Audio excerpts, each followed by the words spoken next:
Starting में हम देखते हैं फैंग लैंग को, जो कि हमारे इस ड्रामे का मेन लीड है।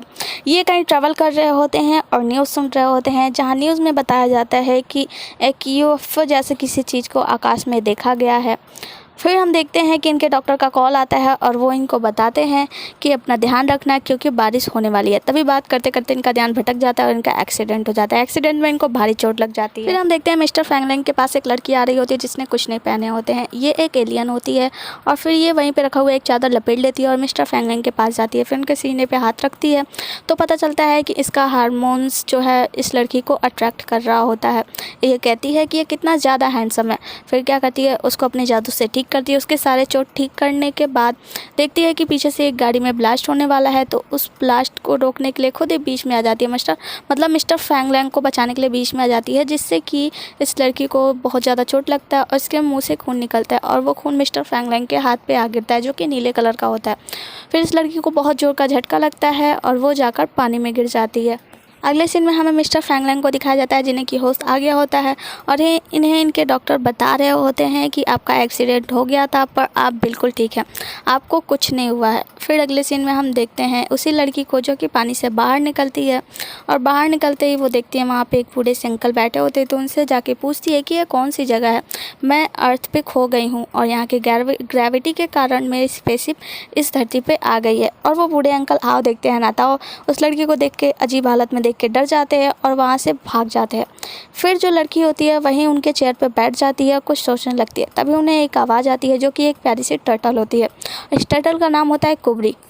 वो जो कुबरी होता है उसका गाइड होता है, तो वो बोलता है कि ठीक है तुम एनन्सिएटर यूज करो, हम यहाँ से चले जाएंगे। तो वो कहती है कि मैंने एनन्सिएटर खो दिया। तो वो बताता है कि ठीक है तुम बताओ तुमने उसे कहाँ खोया। तो वो कहती है कि अंधेरे के कारण मैंने उस इंसान का चेहरा तो नहीं देखा, पर हाँ मैं उसे बॉडी से पहचान सकती हूँ। फिर अगले सीन में हम देखते हैं, अगले सीन में हमें फैंग लैंग को दिखाया जाता है जो कि तैयार होकर अपने ऑफिस पहुँचते हैं और इनके ऑफिस के बाहर बहुत ज़्यादा भीड़ होती है।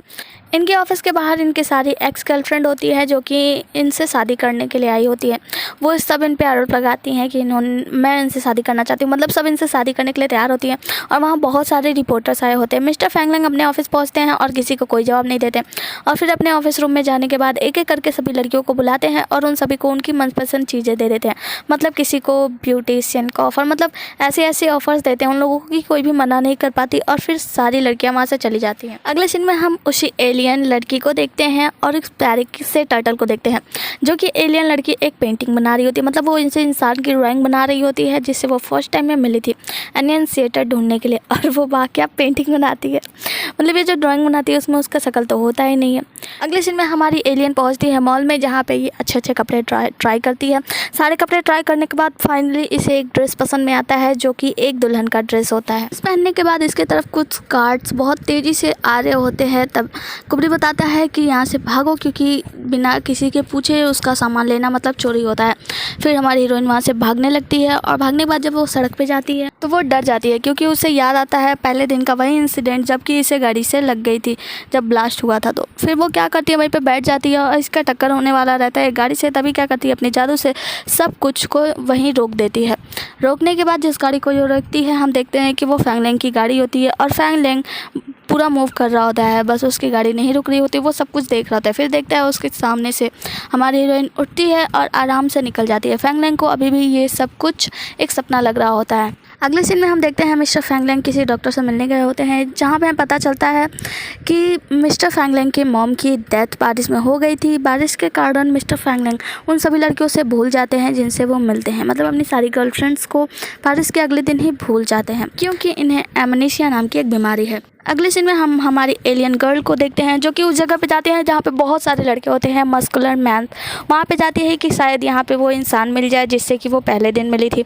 वहाँ पे जाने के बाद किसी न किसी कारण से बहुत ज़्यादा ड्रिंक कर लेती है, बहुत ज़्यादा दारू पी लेती है। तभी हमें वहाँ पे एक और क्यूट सा लड़का दिखाया जाता है जिसे देखकर हमारी हीरोइन को लग रहा होता है कि ये वही लड़का है जिसका इसने जान बचाया था। ये उसको प्रिंस चार्मिंग कह रही होती है। तभी उस लड़के का एक कॉल आता है और वो कॉल अटेंड करने के लिए बाथरूम में चला जाता है और हमें पता चलता है कि ये मिस्टर फैंग लैंग का सौतेला भाई है फैंग ली। फैंग लैंग ने इनसे कुछ पिक्चर बनाने के लिए कहा था क्योंकि एक एग्जीबिशन होने वाला था, तो ये छिप रहे थे। फिर हम देखते हैं कि जैसे ये बाथरूम से बाहर निकलते हैं वहाँ पे फैंग लैंग का सेक्रेटरी आ जाता है और इन्हें लेकर चला जाता है। फिर हम देखते हैं कि हमारी एलियन गर्ल पी के पूरी तरीके से टुल्ल हो जाती है, तो रेस्टोरेंट की मालकिन आती है और उससे पिए हुए शराब के लिए पैसे मांगती है। जब वो बिल पे करने को कहती है तो हमारी एलियन गर्ल को तो कुछ पता नहीं होता, वो कहती है पैसे क्या होते हैं, और फिर वहीं पे बेहोश हो जाती है। तो जो हमारी रेस्टोरेंट की मालकिन होती है वो उसे अपने पास ही रख लेती है। उसके कपड़े देखती है दूसरे दिन तो सोचती है कि ये ज़रूर किसी अमीर खानदान से है, क्योंकि इसने कपड़े बहुत ज़्यादा अच्छे पहने हैं। फिर हमारी एलियन गर्ल के होश में आने के बाद जो रेस्टोरेंट की मालकिन होती है उससे पैसे मांगती है। पैसे तो नहीं देती है एलियन गर्ल, पर वो कुछ अजीब सी बातें करती है। अजीब सी बातें सुनकर जो हमारी रेस्टोरेंट की मालकिन होती है वो बहुत ज़्यादा चिंतित हो जाती है कि मेरे पैसे तो डूब गए, और वहीं पे सर पीट पीट कर रोने लगती है। तो हमारी एलियन गर्ल उसको चुप कराती है और कहती है चुप हो जाइए, आप जो कहेंगी आपके पैसे लौटाने के लिए मैं वो सब कुछ करूँगी। फिर हमारी जो रेस्टोरेंट की मालकिन होती है वो शांत हो जाती है और उसे तुरंत एक ड्रेस दे देती हैं, जो कि इस रेस्टोरेंट के डिलीवरी गर्ल का ड्रेस होता है। फिर हमारी एलियन गर्ल नए अवतार में आ जाती है, द डिलीवरी गर्ल के अवतार में। फिर उससे पूछती है अच्छा बताओ तुम्हारा नाम क्या बताओगी। हमारी डिलीवरी गर्ल बताती है गिली कार क्यू सो कारा नंबर 7। फिर जो रेस्टोरेंट की मालकिन होती है उनका सरनेम चाय होता है, तो वो अपने नाम पे उनका नाम रखती हैं और कहती है आज से तुम्हारा नाम चाय जायोकी है। तो आज से हम हमारी एलियन गर्ल को चाय जायोकी के नाम से जानेंगे। तो हमारी डिलीवरी गर्ल डिलीवरी करने के लिए निकल गई होती है, जहाँ पे कि उसे सड़क पार करने में फिर से बहुत बड़ी दिक्कत होती है। वो सड़क पार करने में डरती है, तो क्या करती है डायरेक्ट वहीं सड़क से जादू से टेलीपोर्ट हो जाती है, जो कि हमारा हीरो फैंग लैंग देख लेता है। फिर भी इसे लगता है कि ये शायद मेरे वन का वहम है। फिर हम देखते हैं कि हमारी चाय जायोकी एक होटल में डिलीवरी करने के लिए पहुंच जाती है। वहां पहुंचकर पता चलता है कि जिसकी डिलीवरी करने आई है वो तो फैंगली है। फैंगली को देखकर तो ये पहले ही इम्प्रेस थी। फैंगली इसे अपने रूम में बुलाता है और कहता है कि मेरे भाई ने मुझे यहाँ पे कैद कर लिया है और सिर्फ तुम ही मुझे यहाँ से बाहर निकाल सकती हो। फिर हम देखते हैं कि फैंगली जो होता है वो मिस चाय जायोकी का ड्रेस पहन के वहाँ से बाहर निकल जाता है। अब अंदर रूम में होती है हमारी मिस चाय जायोकी और वहीं पे आता है फैंग लैंग। फैंग लैंग जब चाय जायोकी को देखता है तो उससे पूछने की कोशिश करता है कि बताओ फैंगली कहाँ गया है, लेकिन हमारी जो चाय जायोकी होती है वो फैंगली का पता नहीं बताती और उससे हाथ छुड़ाकर कैसे भी वहाँ से भाग जाती है। फिर हमारा जो फैंग लैंग होता है वो देखता है वहीं पे उसके रेस्टोरेंट का खाना पड़ा होता है और जिसमें कि उसके रेस्टोरेंट का पता भी होता है। वो अपने सेक्रेटरी को देखता है और कहता है कि लो इस रेस्टोरेंट का पता लगाओ। फिर हम देखते हैं कि हमारी चाय जायोकी जब अपने रेस्टोरेंट में पहुंचती है तो उसे वहां पे उसका ड्रेस मिलता है, जो कि फैंगली ने दे दिया था और उसके लिए एक कार्ड छोड़ के गया था। फिर हम देखते हैं हमारी चाय जायोकी शाम को जैसे पूरा डिलीवरी करके वापस आती है तो वो देखती है कि फैंग लैंग वहीं पर बैठा होता है और उसने ये पूरे रेस्टोरेंट को बुक कर लिया होता है। जो हमारी चाय जायोकी है वहाँ से भागने की कोशिश करती है तो मिस चाय उसे रोक लेती है और कहती हैं जाओ उसे सर्व करो। तो हमारी जो चाय जायोकी है वो ना चाहते हुए भी उसे सर्व करने जाती है। वो उसका ऑर्डर लेती है तो मिस्टर फैंग लैंग बताते हैं कि जाओ कुछ बना कर लाओ। तो हमारी चाय जायोकी को पता लग चलता है कि यहाँ पे कोई शेफ भी नहीं है। वो खुद बनाने जाती है, जहाँ पे उससे की आग लग जाती है। आग लगने पे मिस्टर फैंग लैंग आते हैं और वो क्या करते हैं अपना शर्ट उतार कर उसी शर्ट से आग को बुझाते हैं। शर्ट उतारने की वजह से हमारी जो चाय जायोकी है वो उनके हार्मोन्स की तरफ अट्रैक्ट होने लगती है।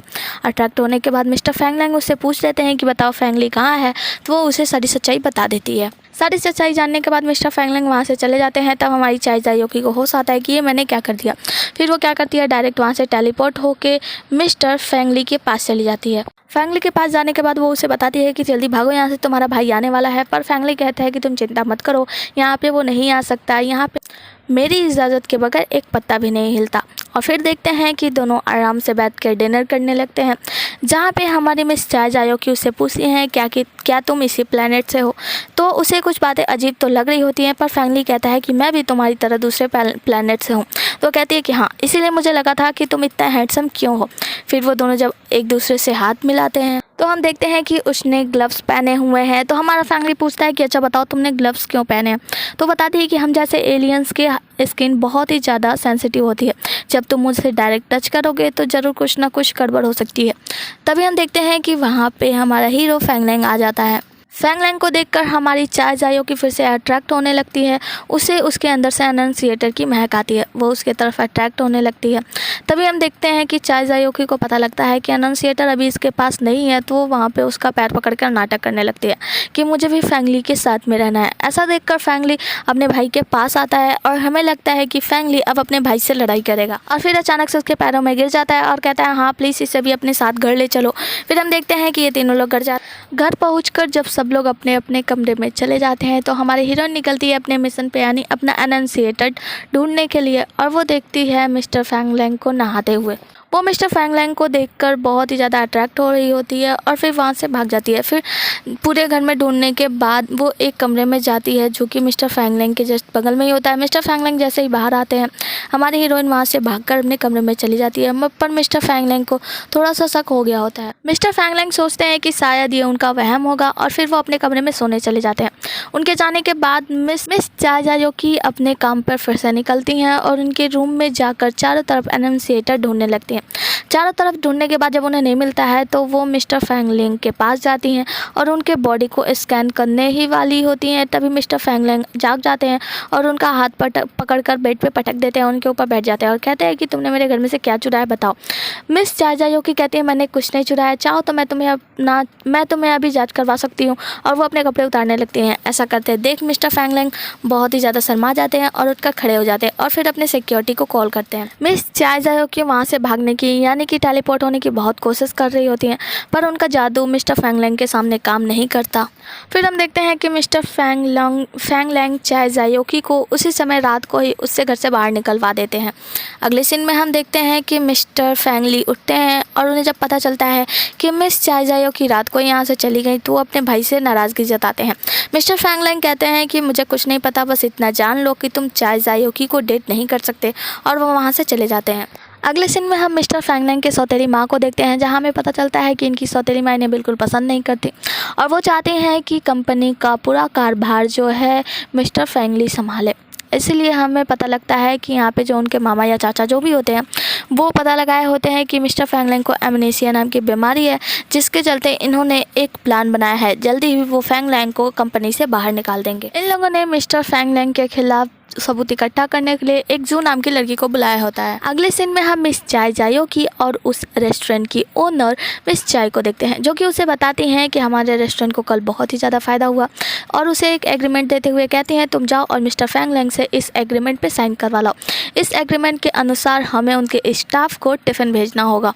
हमारी चायजायोकी इस काम के लिए तैयार हो जाती है और वो ऑफिस पहुंच जाती है। ऑफिस में हम देखते हैं कि मिस्टर फैंग लैंग जो होते हैं वो लिफ्ट के बाहर ही खड़े होते हैं। लिफ्ट बंद होने वाली होती है, तभी अचानक सब कुछ रुक जाता है और अचानक से एक लड़की दौड़ते हुए लिफ्ट के अंदर चली जाती है और लिफ्ट बंद होकर चलने लगता है।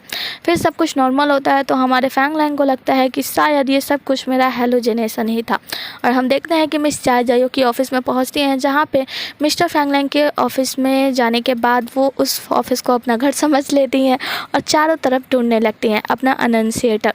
उन्हें कुछ नहीं मिलता, तभी उन्हें आवाज़ आती है किसी के आने की और वो वहाँ पे जाकर साइड में छिप जाती हैं। मिस्टर फैंग लैंग आकर अपने चेयर पर बैठते हैं, तभी उनका कोई ऑफिस का स्टाफ आता है, उनसे बात करते हैं। बात करने के बाद वो बुक शेल्फ की तरफ नज़र डालते हैं तो उन्हें ध्यान आता है कि ज़रूर यहाँ कुछ गड़बड़ है, तो वो कहते हैं जो भी छुपा है वो बाहर आ जाए। तभी हमारी मिस चायजायोकी बाहर आती हैं और मिस्टर फैंग लैंग के दोनों हाथ बांध देती हैं। फिर हमारी चायजायोकी जो होती है मिस्टर फैंग लैंग से एनन्सिएटर के बारे में पूछती है, तो मिस्टर फैंग लैंग को ये सब पगलैती लग रही होती है। वो कहते हैं पागल होगा, मतलब वो कहते हैं कि नहीं, मैं एनन्सिएटर के बारे में कुछ नहीं जानता। वो बार बार एनन्सिएटर के बारे में पूछती है और बातों ही बातों में वो उन्हें बताती है कि उस रात मैंने ही तुम्हारी जान बचाई थी।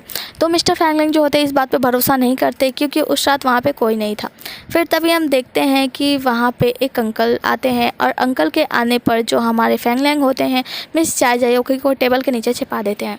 जो अंकल होते हैं वो बताते हैं कि आपसे मिलने के लिए जू आई हैं। वो बालों वाला जू नहीं, मिस जू नाम की एक लड़की है, मिस जू आई हैं। तो जो हमारे फैंग लैंग होते हैं वो कहते हैं कि मैं बीमार हूँ, उनसे बोल दो, मतलब वो झूठ बोलते हैं। तो हमारे अंकल वहाँ से चले जाते हैं। अंकल के जाने के बाद जो हमारी हीरोइन होती है वो भी वहाँ से उठकर चली जाती है।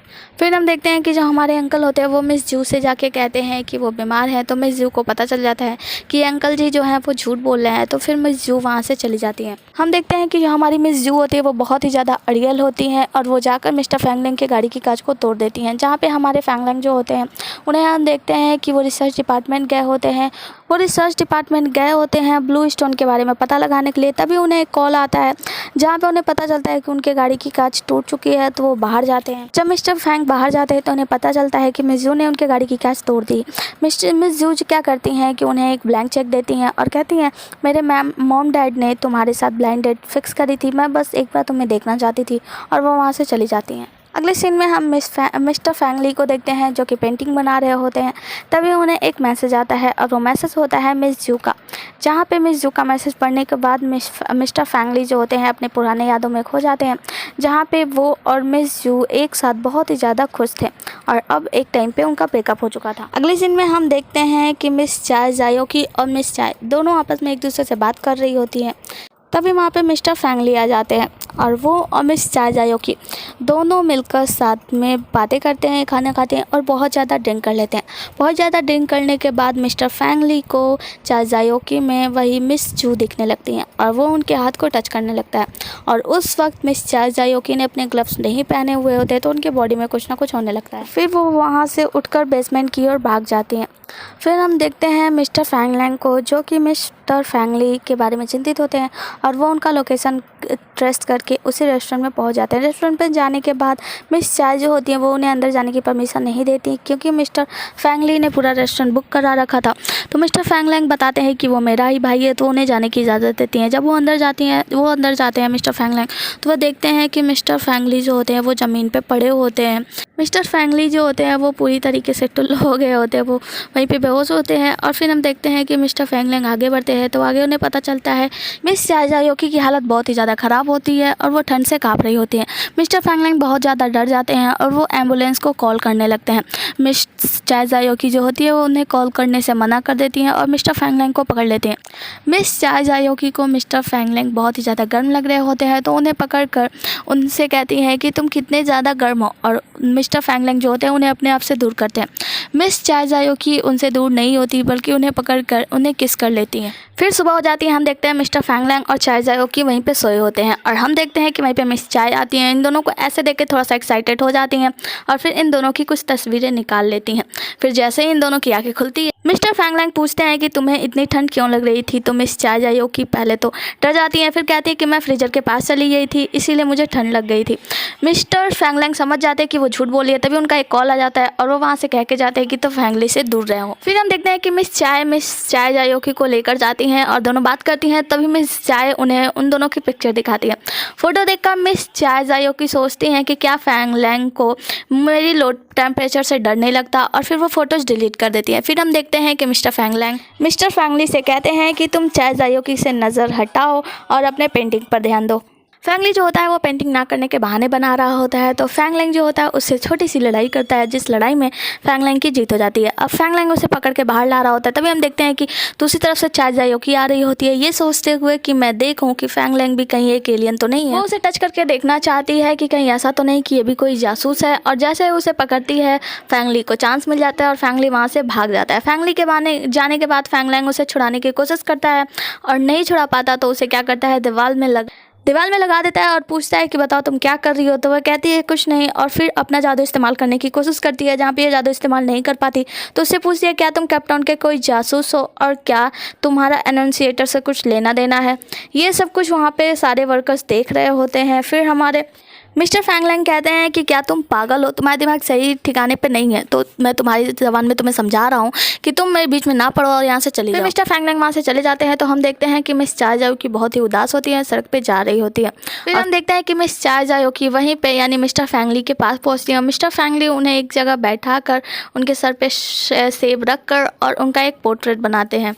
अगले सीन में हम मिस्टर फैंगलैंग को देखते हैं जो कि मिस जी से मिलने जाते हैं। वो उनसे इसलिए मिलने गए होते हैं क्योंकि उन्हें पता चलता है कि उनके भाई का जो पेंटिंग एग्जीबिशन होने वाला है वो मिस जी ही करवा रही हैं। तो वो उनको थैंक यू बोलते हैं और कहते हैं कि जब फैंगली जीत जाएगा तो मैं तुम्हें एक बहुत अच्छा रिवॉर्ड दूंगा। तो वो कहती हैं कि मैं वो चीज़ लेना चाहती हूँ जिसकी मैं हकदार हूँ, क्या मुझे वो चीज़ मिलेगा।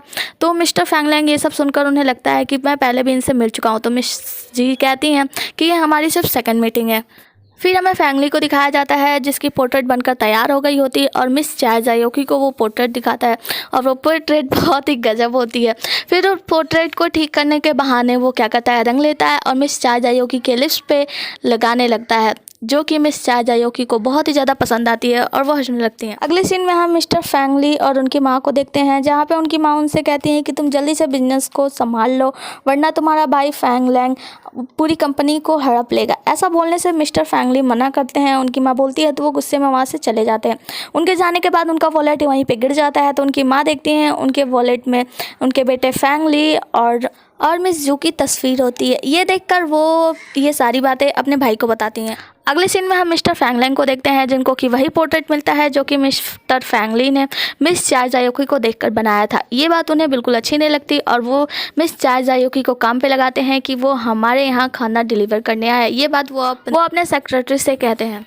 अगले सीन में हम मिस चाय जायोकी को देखते हैं, जो कि मिस चाय उन्हें बता रही होती हैं कि जिन्हें तुम खाना डिलीवर करने जा रही हो, ध्यान रखना वो हमारे VIP कस्टमर है और ये ध्यान देना कि वो खाना खा ले तभी तुम वापस आना। और फिर मिस चाय जायोकी को एक स्कूटर दे देती हैं। वो स्कूटर चला नहीं पा रही होती हैं तो इसीलिए इधर उधर हिलती डुलती जाती हैं और एक गटर में पूरा खाना गिरा देती हैं। अगले सीन में हम फैंग लैंग को देखते हैं, जो कि देखता है कि 30 मिनट से मिस चाय जायोकी एक जगह पे फंसी हुई हैं, तो वहीं पे जाते हैं जहाँ पे मिस चाय जायोकी गटर से खाना निकाल रही होती है और उन्हें देखकर बहुत खुश होती हैं। मिस्टर फैंग लैंग से कहती हैं कि तुम ये खाना ले लो और प्लीज़ मेरी कंप्लेंट मत करना, पर मिस्टर फैंग लैंग नहीं मानते और उन्हें पकड़ कर उनका ड्रेस चेंज कराने के लिए ले जा रहे होते हैं, जहाँ पे मिस चाय जायोकी मना करती हैं क्योंकि वो कहती हैं कि खाना डिलीवर करने में अभी भी 15 मिनट बाकी है, प्लीज़ मुझे डिलीवरी कर लेने दो। पर मिस्टर फैंग लैंग नहीं मानते। उन्हें कपड़े ड्रेस दिलाने के बाद वो उन्हें अपार्टमेंट में ले जाते हैं और ड्रेस चेंज करने को कहते हैं।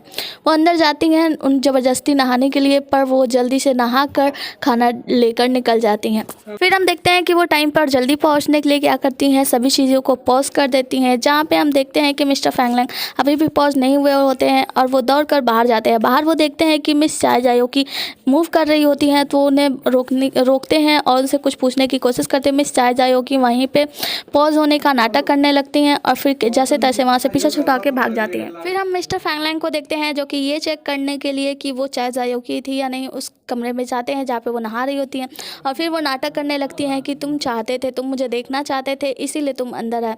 ये सब देखकर फैंग लैंग को बहुत ज़्यादा बुरा लगता है और वो उन्हें चाबी देखकर कहते हैं कि तुम चली जाओ और हाँ, किसी को ये सारी चीज़ के बारे में मत बताना। अगले सीन में हम मिस्टर फैंग लैंग को देखते हैं, जो जाकर अपने डॉक्टर से बात करते हैं। वो आज की घटी हुई सारी घटनाएं बताते हैं, जहाँ पे डॉक्टर बताते हैं कि ये सब तुम्हारा हेलोजिनेशन है। तो वो बताते हैं कि मैंने मूव करते हुए मिस चाय जायोकी को भी देखा। तो डॉक्टर बताते हैं कि आपको उनके साथ रहना चाहिए। फिर हम मिस चाय और मिस चाय जायोकी को देखते हैं, जो कि मिस्टर फैंग लैंग के दी हुई कार में आती हैं। मिस चाय जायोकी से मिस चाय कहती हैं कि फैंग लैंग तुमने तुम्हें ये गाड़ी दी है क्योंकि वो तुम्हें पसंद करता है, तो तुम अगर उसे पसंद नहीं करती तो तुम जाओ और उसे ये गाड़ी वापस करके आओ। मिस चाय जायोकी अंदर जाती हैं, ये गाड़ी की चाबी वापस वो उनके ऑफिस रूम में जाती हैं और वहाँ पर जाकर खुद ही बकबक करने लगती हैं कि तुम मुझे पसंद करते हो, इसीलिए तुमने मुझे ये कार की चाबी दी है, तो ऐसा ना सोचो कि मैं भी तुम्हें पसंद करती हूँ। और इतने बकबक के बीच में वो ध्यान ही नहीं देती कि मिस्टर फैंग लैंग की मीटिंग चल रही होती है और मीटिंग पे ऑनलाइन सब लोग ये सारी बातें सुन रहे होते हैं। मिस्टर फैंग लैंग को गुस्सा आता है और वो मीटिंग पॉज कर देते हैं, यानी लैपटॉप बंद कर देते हैं और फिर मिस चाय जायोकी को डांट लगाते हैं और उनसे कहते हैं कि मैं तुम्हें पसंद नहीं करता। मिस चाय जायोकी को ये बात सुनकर बहुत ही ज़्यादा राहत मिलती है और वहाँ से जाने लगने तो उन्हें याद आता है कि मिस चाय ने कहा था कि खाना खिलाए बगैर नहीं आना, तो उन्हें ज़बरदस्ती खाना खिलाने लगते हैं। पहले तो मिस्टर फैंग लैंग मना करते हैं, पर उनके खिलाने पर वो खा लेते हैं। खाने के बाद उन्हें बहुत अच्छा लगता है। मिस चाय जायोकी वहाँ से चली जाती है। तभी हम देखते हैं मिस्टर फैंग लैंग की हालत ख़राब होने लगती है। फिर हम देखते हैं कि वहीं पे मिस जू आती हैं और वो कहती हैं कि जब तुम्हें पता है कि तुम्हें सी फूड से एलर्जी है तो तुमने सी फूड क्यों खाया। यहाँ हमें पता चलता है कि मिस जू और मिस्टर फैंग लैंग के बीच पहले ही रिलेशनशिप रह चुका है। फिर हम देखते हैं कि वहीं पे मिस चाय जायोकी जा रही होती है तो उन्हें याद आता है कि मैं गाड़ी की चाबी देना तो भूल ही गई, तो वो वापस आती हैं और देखती हैं कि उनकी हालत बहुत ही ज़्यादा ख़राब है। तो मिस्टर फैंग लैंग को अपने पीठ पे बैठा कर वहाँ से लेकर चली जाती हैं। गाड़ी में बैठने के बाद कुछ दूर जाने के बाद हमें पता चलता है कि वहाँ पे बहुत ही ज़्यादा ट्रैफिक जाम है। तो मिस चाय जायोकी एक स्कूटर देखती हैं और मिस्टर फैंग लैंग को उस स्कूटर पर बैठा कर और उड़ा कर ले जाती हैं। जहाँ पर मिस्टर फैंग लैंग ये सब देखते हैं तो वो कह रहे होते हैं कि इसका मतलब ये सब मेरा वहम नहीं है, ये सब रियल है। तो मिस चाय जायोकी कहती है नहीं, ये सब तुम्हारा वहम ही है, नीचे देखो वहाँ गाड़ियाँ चल रही हैं, वहाँ ये चल रहा है। वो कहते हैं कि अगर मुझे वहम हो रहा है तो तुम मेरे वहम हेलोजिनेशन में क्या कर रही हो। मिस चाय जायोकी उन्हें इधर उधर की बातें करके भुला देती हैं और लेकर हॉस्पिटल पहुँच जाती हैं। हॉस्पिटल पहुँचने के बाद जब मिस्टर फैंग लैंग के सेक्रेटरी आते हैं तो उन्हें लगता है कि ये ज़रूर कोई ऑर्डिनरी डिलीवरी गर्ल है, तो वो उन्हें वहाँ से जाने के लिए कह देते हैं। वहाँ से जाने के बाद जब मिस्टर फैंग लैंग को होश आता है तो मिस चाय जायोकी के बारे में पूछते हैं, तब हमारे सेक्रेटरी को पता चलता है कि वो तो वही। फिर हम देखते हैं कि एलर्जी वाली सारी बातें मिस्टर फैंग लैंग के पिता को पता पता चलती है, जहाँ उनके पिता उनकी माँ को बताते हैं। तो उनकी सौतेली माँ कहती हैं कि हमें उनकी फुल बॉडी चेकअप करानी चाहिए। दरअसल ये उनकी चाल थी उसके अमनेशिया की बीमारी को बाहर निकालने के लिए। तो उसके पिता इस चाल को समझ नहीं पाते और वो तैयार हो जाते हैं। अगले सीन में हम मिस्टर फैंग लैंग को देखते हैं जो कि बैठे होते हैं। तभी वहाँ पे मिस चाय जायोकी उनके लिए खाना लेकर आती हैं। मिस्टर फैंग लैंग उनसे कहते हैं कि तुम मेरी पीठ खुजला दो, तो वो दूसरी तरफ देखकर उनके पीठ को खुजलाने लगती हैं। इस कारण बस मिस्टर फैंग लैंग पूछते हैं कि तुम ऐसा क्यों कर रही हो। तो वो कहती है कि मैं तुम्हारे बॉडी को देखकर एक्साइटेड हो जाती हूँ। तभी वहाँ पे कुछ डॉक्टर आ जाते हैं और वो लोग मिस चाय जायोकी को बाहर जाने के लिए कहते हैं। मिस चाय जायोकी के बाहर जाने के बाद हमें पता चलता है कि वो डॉक्टर तो डॉक्टर था ही नहीं, और वो लोग उनकी दवाई में कुछ मिला देते हैं, उनकी बोतल में कुछ मिला देते हैं, जिससे मिस्टर फैंग लैंग को कुछ होने लगता है। अभी मिस्टर फैंग लैंग इधर बेहोश होते इन्हें एक जहर की सुई लगाने वाले होते हैं। उससे पहले ही मिस चाय जायोकी अंदर आ जाती हैं और ये देखकर उन्हें बचा लेती हैं। उनके हाथ में जहर वाली सुई देखकर वो जाती हैं और मिस्टर फैंग लैंग को घेर लेती हैं और इन दोनों डॉक्टरों को वहाँ से भगा देती हैं।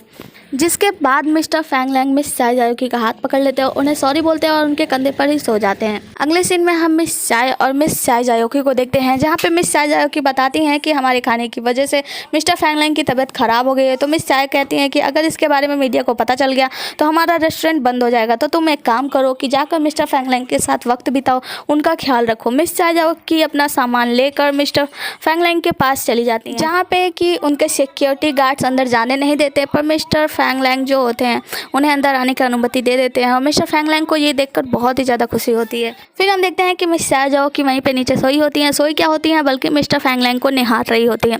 और फिर वो क्या करती हैं, उन्हें चांद सितारे दिखाती हैं अपने जादू से और उन्हें कहती हैं कि तुम सपना देख रहे हो। मिस्टर फैंग लैंग को ये सब चीज़ें बहुत ही ज़्यादा प्यारी लग रही होती हैं। अगली सुबह हम मिस्टर फैंग ली कहीं जा रहे होते हैं अपनी बाइक से, तभी एक कार उनका पीछा करती है और उन्हें ओवरटेक कर सामने से आती है मिस जू। और मिस जू उनसे बताती हैं कि उन्होंने मिस्टर फैंग लैंग को फंसाने के लिए मिस्टर फैंग ली के साथ चीट किया था, जहाँ पे हमारे मिस्टर फैंग ली को बहुत ही ज़्यादा बुरा लगता है। फिर हम देखते हैं मिस्टर फैंग लैंग और मिस चाय जायोकी को, जहाँ पे मिस्टर फैंग लैंग की आँख खुलती है तो मिस चाय जायोकी उन्हें लात मारकर बेड से नीचे गिरा देती हैं। जहाँ पर मिस्टर फैंग लैंग उठते हैं तो मिस चाय जायोकी बहुत चक्की हो जाती है, अरे हम दोनों एक ही बेड पर, और अपने आप को पूरी तरीके से निहारने लगती हैं, कहीं ऐसा तो नहीं हमारे बीच रात को कुछ हो गया। ये सब सुन के मिस्टर फैंग लैंग को हंसी आने लगती है। तभी उनका एक कॉल आता है और वो मिस चाय जायोकी से पूछते हैं क्या होगा अगर तुम्हें कोई भूल जाए। तो मिस चाय जायोकी कहती हैं कि हमारी दुनिया में कोई किसी को नहीं भूलता, जब तक हम एक दूसरे को डिलीट ना कर दें, और अगर कोई मुझे डिलीट कर दे तो मैं भी उसे डिलीट कर दूंगी, क्योंकि हमारा एक मेमोरी बैंक होता है। मिस्टर फैंग लैंग कहते हैं ठीक है, अगर शाम तक मैं तुम्हारे पास वापस नहीं आया तो तुम भी मुझे डिलीट कर देना। और फिर वहाँ से चले जाते हैं और अपने सेक्रेटरी से जाकर कहते हैं कि मेरी एक मेमोरी बैंक बनवा दो। तो इस पर उनका सेक्रेटरी कहता है आपका मेमोरी बैंक पहले से ही बना हुआ है। और फिर वो अपने मेमोरी बैंक में जाते हैं, जो कि बहुत ही हायर सिक्योरिटी से सील होता है। हम देखते हैं कि वो अपने मेमोरी बैंक में जाते हैं, जहाँ पे वो जाकर अपनी और मिस चाय जायोकी की फ़ोटोज़ देखते हैं और वो देखकर बहुत ही ज़्यादा खुश हो रहे थे, अच्छा लग रहा होता है। तभी वहाँ पे उनका डॉक्टर आता है और वो उन्हें बताता है कि कल शाम को बारिश होने वाली है, तो आपको जल्दी से शहर से बाहर चले जाना चाहिए। तो मिस्टर फैंग लैंग सारी बातें सुनने के बाद तैयार हो जाते हैं कि हाँ वो शहर से बाहर चले जाएंगे। तभी हम दूसरी तरफ मिस जू को देखते हैं, जो कि पहले ही मिस्टर फैंग लैंग के मेमोरी बैंक के पास अपना एक जासूस लगवा दी होती हैं, क्योंकि वो नहीं चाहती कि उनका डेटा कोई भी इरेज कर सके। दूसरी तरफ हम मिस चाय जायोकी को देखते हैं, जो कि अपने रेस्टोरेंट में पहुंचती हैं, जहां उनको पता चलता है कि मिस चाय रेस्टोरेंट छोड़कर जा रही हैं, क्योंकि उन्हें पूरा विश्वास है कि अब उनका रेस्टोरेंट बंद हो गया है, क्योंकि मिस्टर फैंग लैंग की बीमार होने वाली बात पूरी मीडिया तक पहुँच गई होती है और वो मिस चाय जायोकी को कुछ पैसे देकर वहाँ से चली जाती है। मिस चाय जायोकी को देखते हैं जो जाकर ये सारी बातें कुबरी को बताती हैं, उससे बात करती है तो कुबरी बताता है कि अगर मिस्टर फैंग लैंग आकर मीडिया वालों के सामने बता दे कि उनकी ये बीमारी का कारण सिर्फ और सिर्फ एक एलर्जी थी तो बाकी सब कुछ ठीक हो जाएगा। ये बात मान जाती है मिस चाय जायोकी और मिस्टर फैंग लैंग से मिलने चली जाती हैं, जहाँ पे मिस्टर फैंग लैंग इनकी कोई बात नहीं सुनते हैं और इन्हें इग्नोर करके वहाँ से चले जाते हैं। फिर हम देखते हैं कि मिस चाय जायोकी उसी जगह पे मिस्टर फैंग लैंग का देर रात तक इंतजार करती हैं। देर रात तक इंतजार करने के बाद इनकी जो टर्टल कुबरी होती है वो उन्हें बताती है कि मिस्टर फैंग लैंग तुम्हारी मदद नहीं करेंगे तो तुम्हें यहाँ से चलना चाहिए। मिस चाय जायोकी अपने घर वापस आती हैं और दूसरी सुबह जब ये सोकर उठती हैं तो ये देखते हैं कि इनके रेस्टोरेंट के बाहर बहुत सारे मीडिया वाले भीड़ लगाए हैं और बहुत सारे बुरे लोग भी हैं जो कि इनका रेस्टोरेंट बंद करने की धमकियाँ दे रहे होते हैं कि रेस्टोरेंट बंद करो बंद करो। फिर मिस चाय जायोकी तैयार होती हैं और वो अपने डिलीवरी वाले कपड़े पहन लेती हैं और बाहर आती हैं और सारे मामले को सुलझाने लगती हैं और फिर सारे मीडिया वालों को बताती हैं कि मिस्टर फैंग लैंग जो हैं वो सिर्फ और सिर्फ एलर्जी के कारण बीमार हुए थे, ना कि उनके रेस्टोरेंट के ख़राब खाने की वजह से। और फिर वो एक एक खाना टेस्ट करके दिखाने लगती हैं। फिर दूसरी तरफ हम मिस्टर फैंग लैंग को देखते हैं जो कि अपने पर्सनल सेक्रेटरी से कुछ बात कर रहे होते हैं और मिस चाय जायोकी के रेस्टोरेंट के बारे में पढ़ रहे होते हैं। तभी वो देखते हैं न्यूज़ में जहाँ पे उन्हें मिस चाय जायोकी बहुत ही ज़्यादा परेशान दिख रही होती है, मीडिया वालों से घिरी हुई। मिस्टर फैंग लैंग को रहा नहीं जाता और वो पहुंच जाते हैं मिस चाय जायोकी के रेस्टोरेंट में मिस चाय जायोकी की मदद के लिए। वो वहाँ पे जाते हैं तो सारे मीडिया वाले उनके पास आ जाते हैं, उनसे सवाल जवाब करने लगते हैं। तभी हम देखते हैं कि एक कैमरामैन से टकरा कर मिस चाय जायोकी गिरने लगती हैं और मिस्टर फैंग लैंग जाकर उन्हें संभाल लेते हैं। और हमारा आज का एपिसोड यहीं पे ख़त्म होता है। मिलते हैं अगले एपिसोड में, तब तक के लिए tata bye bye and good night. और हाँ, अगर आपको इस my girlfriend is alien drama का सेकेंड सीज़न देखना है तो जल्दी से मेरे चैनल को सब्सक्राइब करो और कमेंट कर देना और वीडियोज़ को लाइक कर देना।